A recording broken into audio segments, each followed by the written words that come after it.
Hi there, in this video I'm going to show you how you can use the custom status feature on Discord. Now let's get into it right away.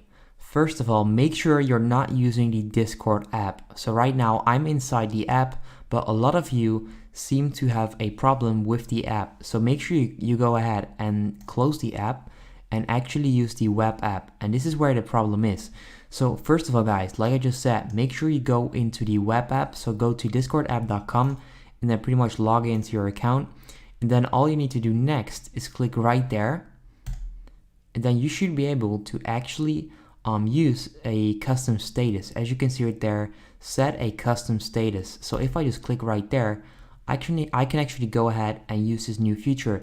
But on the app, this is not actually possible for a lot of people. So make sure, it's pretty much an easy fix. Make sure you go inside the web app, discordapp.com. Next up, you can just click right there and the feature should be there.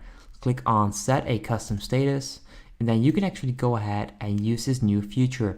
Now that's pretty much how this actually works, guys. So if this helps you out, if this fixes your problem, then make sure you go ahead and leave a like down below. Comment that this works, subscribe to the channel, I would appreciate that, and then enjoy this new Discord feature.